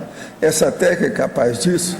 Olha, aí depende. Primeiro, depende do projetor, depende do amparador extrafísico do projetor, depende do amparador da pessoa que você quer assistir e depende da pessoa que vai ser assistida. Junto com isso, depende de assediadores, se o caso tem assediadores. De modo que tudo depende da meritocracia, cada um faz o que pode. Agora, que essas coisas todas podem ocorrer, pode. Nós influenciamos uns aos outros em qualquer dimensão. Depende da intenção e do mérito. Ouvi dizer que a ingestão de um copo de limonada por dia com uma colher de chá de bicarbonato de sódio auxilia no combate ao câncer. Sabe se tem fundamento? Que negócio é esse? Limonada com bicarbonato é uma coisa nula, outra besteira é essa. Nunca vi falar nisso. Fala aí você. Olha, a questão o suco de limão, tá? Ele é um pipinaço, um problemão, um venenão aí para o processo da gastrite, processo do estômago. E o bicarbonato é para acabar. O bicarbonato é justamente para neutralizar. Talvez, mas não resolve. O que ele tá só resolve naquele momento. É o benefício do ácido cítrico, né, e de outros elementos que tem no limão que você pode achar em outras frutas. Bicarbonato é igual gastrol. É bom na hora, mas ele não cura nada. Esse assunto também é importante colocar, né? Tem muita história da carochinha, gente que fez uma coisa que deu certo e começa a indicar para os outros sem nenhuma fundamentação científica. Esse trabalho nesse livro Anticâncer, existe uma fundamentação séria, um trabalho que está sendo muito bem feito, muito desenvolvido, e as coisas estão acontecendo com resultados. Então, é bom a gente, às vezes, ter cuidado no que nós estamos lendo e acreditando, né? Aplicando na prática. Eduardo, essa questão do Ultra Preventive, isso aí dá para comprar pela internet, né? Olha, deve dar. Eu nunca comprei pela internet. Eu sempre que alguém vai para Nova York, eu peço para trazer e tal. Mas eu já vi pessoas comprarem. Eu já vi pessoas não conseguirem trazer porque a Anvisa, não sei como lá, segurou pela quantidade, não conseguiu chegar. Não, porque às vezes trouxeram uma tonelada. Tem gente que fica entusiasmada com o processo. E qual que é o mais indicado? Vocês falaram que tem um Ultra Prevent Third, quer dizer 3. Esse é o indicado. 3 em algarismo romano. É o indicado. Esse aqui é o bom. É o que serve para todo mundo. Uma coisa, Eduardo. Pela tradicional medicina chinesa, a ocidental é muito importante, especializações, um show, a gente precisa, é utilíssimo, ninguém vai falar o contrário. Contudo, pela tradicional medicina chinesa, eles têm uma medicina nutricional e energética, e além do mais é profilática. Então também há um desconhecimento assim crasso do que poderia ser aproveitado nesse aspecto, e muita doença que a gente acha que tem, você está com um processo iatrogênico, quer dizer, você entra no hospital para cuidar uma coisa e sai com um monte de sintomas da medicação que você toma e não de outra coisa, e que você começa a ser classificada como doença do refluxo, que você tem isso, você não tem nada daquilo, é só suspender o remédio que você não tem mais.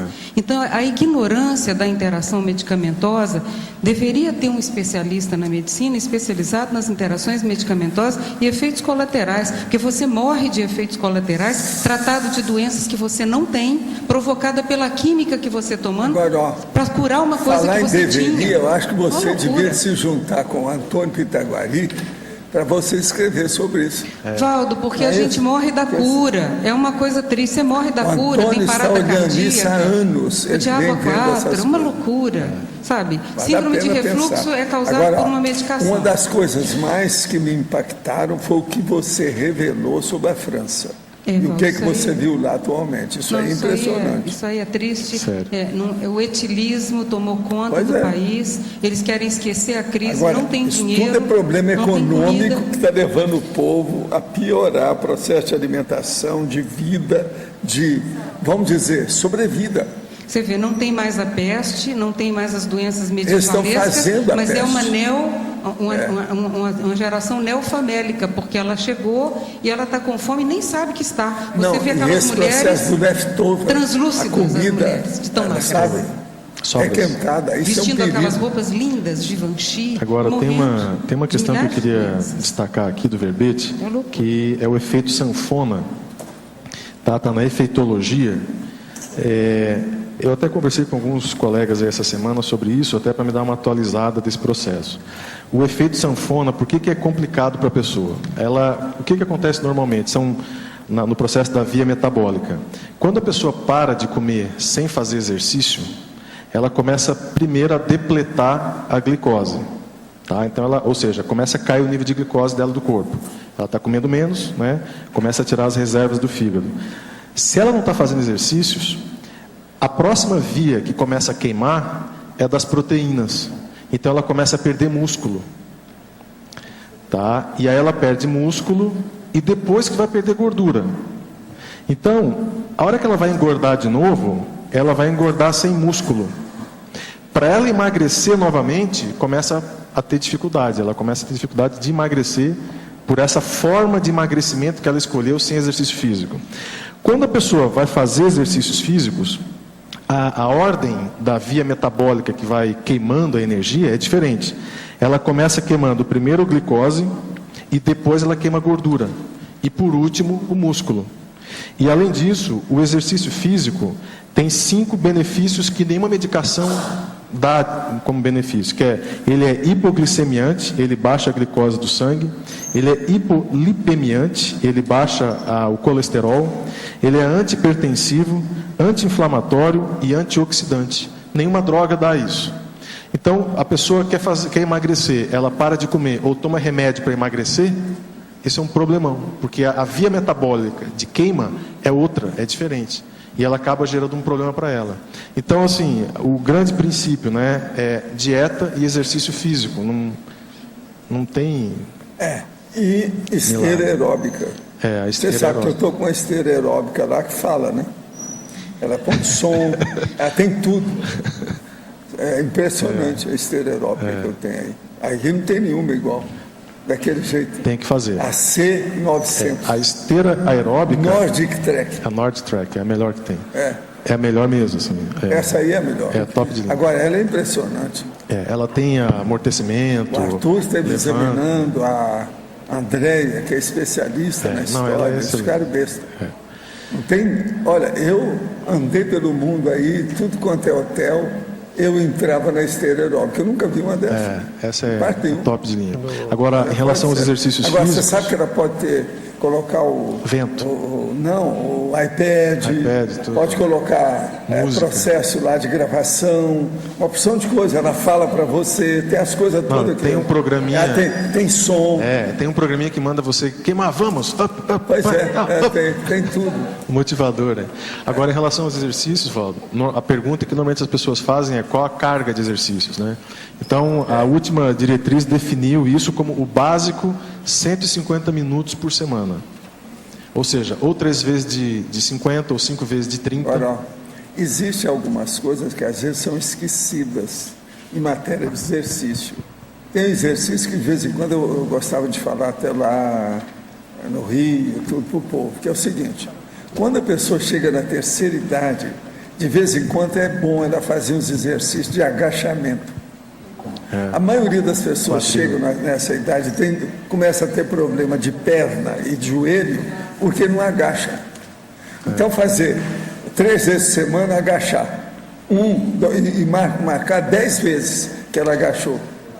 Agora, a pessoa está pior na hora que ela for agachar e começar a fazer barulho, uma sinfonia de ruídos, de tudo quanto é creque. Isso aí mostra. Agora veja, tem gente que antes da terceira idade já está precisando. Tem gente aí com 50 anos, se a gente mandar agachar, vai dar o treco. Agora o pior da história é o seguinte, é que a gente vê na hora. Eu lá no Rio, de vez em quando, fazia isso com o povo. Não, agacha aí, deixa eu ver. Agachar é um negócio esquisito, né? Porque o povo pensa que a pessoa está no meio do matinho. Mas não é. É importantíssimo isso aí. Por quê?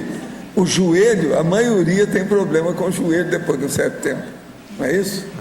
A maioria. O problema é o seguinte, quando a pessoa está ruim, ele está ruim das pernas. Que é aonde pega é a terminal das pernas. Eu estou chegando aos 80 e sou doutor no assunto em matéria de perna. E sei como é que é. Agora, quando a pessoa tem problema, eu já vou dar a dica como é que é. Há muitos anos, eu já falava, muito antes de eu chegar nessa idade. Quando eu tinha 50, eu já falava nisso. Agora, o problema todo é o seguinte: no início, a pessoa, para agachar, ela tem que segurar em alguma coisa. Por exemplo, lá no banheiro, ela segura numa pia, se o banheiro tem uma pia, e faz o agachamento lá. Porque senão vai dar algum problema. Ela pode cair para trás, pode ser uma opção de coisa para quem não está habituado. Agora veja, agachar é uma das coisas mais bestas que tem, porque é tudo normal. No entanto, É bom alguns de vocês fazer exercício de agachamento aí, tá? Urubu serva, vamos ver o que dá. Eduardo. Escuta, Marta, eu preciso falar com você que tem uma nossa amiga aqui, tá? Eduardo. Pois não? Melissa aqui na direita. Na página 7, a comida mineira pouco inteligente. O que você quis dizer com isso? Eu não sou mineira. Sabe que é tua, né? Olha, a comida mineira, eu não sei se você teve a oportunidade já de comer um restaurante de comida mineira. Não, Antônio, não conheço muito bem, só por isso eu não entendi. Porque tudo é gorduroso lá. Tudo tem fritura, entendeu? Toicinho, é tudo muito... Seria quase como um churrasco gordo. E é feito com banha, entendeu? Então é bem pouco inteligente. Minimamente inteligente. Vou ver. E outra pergunta rapidinha. Na página 11, a forma de sentar-se à mesa, pegar nos talheres e levar o alimento à boca. Aí a questão da pessoa fazer o diagnóstico do processo da ansiedade. Aqui é a nossa amiga. Então, na hora que você está com muita fome, por exemplo, você sequer conversa com as pessoas. Presta atenção. Você está numa conversa, aí está morrendo de fome, chega a comida, acaba a conversa, fica todo mundo comendo. Então é um insight assim para a pessoa, na hora que ela vai estar com as pessoas ali almoçando, tudo bem, ela vai comer, é hora de comer. Mas observa como é que você se comporta com isso, se é uma coisa muito ansiosa ou se é mais com calma, entendeu? Eduardo, eu queria te perguntar da parafatologia. A parafatologia, o penúltimo item, autonomia consciencial, relacionada com a binomiologia, o bem-estar íntimo, escolhas sensatas. A autonomia consciencial é justamente a liberdade que a pessoa tem de escolher, aqui nesse verbete, né, essa é a ideia que a gente quis colocar, a liberdade que a pessoa tem de escolher a própria alimentação. Então, se ela pensa de maneira obesa, junto com ela vão ter consciências pensando daquela forma. Então ela não está tendo liberdade, não está tendo autonomia de fazer uma escolha alimentar. E a hora que ela consegue assistir essas consciências, a partir da mudança íntima, ela passa a ter liberdade e passa a ter autonomia. E aí ela vai ter bem-estar, ela vai de fato se sentir melhor perante ela própria e as escolhas dela, as escolhas sensatas. Escuta, foi muito bom seu verbete. Perguntas só de fora foram 37. Agora, estou esperando os próximos 10. Muitas graças. Os nossos comerciais, por favor. Obrigada. Falei só 10, tá? As pontuações da tertúlia de hoje foram 101 assinaturas no livro de presença, 12 perguntas presenciais, 37 perguntas online, 36 votos presenciais, 13 votos online. Hoje temos 5 recados. Alexandre, curso prática da tridotação NEMVEXIS, a mim 40 manobras, Lilian, curso arco voltaico, Luiz Henrique, curso Media Training, Meracilde, Fórum da TENEPS. Vamos solicitar só aguardar uns minutos em silêncio para poder ouvir os recados e antes vamos escutar a Fernando sobre os amigos da Enciclopédia. Boa tarde. Em nome da equipe dos amigos da Enciclopédia, nós queremos agradecer ao IPC de Manaus, Amazonas, que durante o congresso de empreendedorismo ocorrido na última semana, acolheram toda a equipe do programa Amigo da Enciclopédia, deram todo o apoio e incentivo, e nós fizemos 19 inscrições para o programa Amigos da Enciclopédia lá em Manaus, todo do Brasil todo e do povo de Manaus também. Então, nosso agradecimento ao IPC e ao pessoal de Manaus. Lembrando que esse mês vamos fazer o sorteio mensal do programa Amigos, vamos sortear um Kindle, um tablet da Amazon, o Kindle, para todos os amigos com assinaturas ativas. E aqueles amigos que fizeram a inscrição durante o mês de novembro, seja renovação, seja uma nova adesão, nós vamos sortear uma máquina fotográfica para eles. Obrigado. Boa tarde a todos, tertulianos e teletertulianos. Para aqueles que pretendem vir em fevereiro fazer o balanço existencial, estudar a sua Proexis, o desempenho da sua Proexis, eu convido em nome da Sinvex, permaneça um pouco mais e participe do curso prática da tridotação na INVEX. Aproveitem para estudar a biografia, né, e a proex de um dos maiores políticos brasileiros, que foi o Juscelino Kubitschek de Oliveira. Nós vamos estudar o livro JK, da autoria do professor Alexandre Nonato, e analisar essa grande personalidade brasileira sob o ponto de vista da intelectualidade, a comunicabilidade e o parapsiquismo. Tudo isso na prática, em oficinas. Então, quem estiver interessado pode contatar diretamente aqui a recepção do CAEC para fazer sua inscrição. Aqui o telefone é 45 3525 2652. Muito obrigado. Boa tarde. O meu convite é que você venha passar o final do ano no CAEC, na realidade em Foz do Iguaçu, e em especial eu convido para que vocês venham fazer o curso 40 Manobras Energéticas. Ele vai ocorrer dos dias 26 a 29 de dezembro.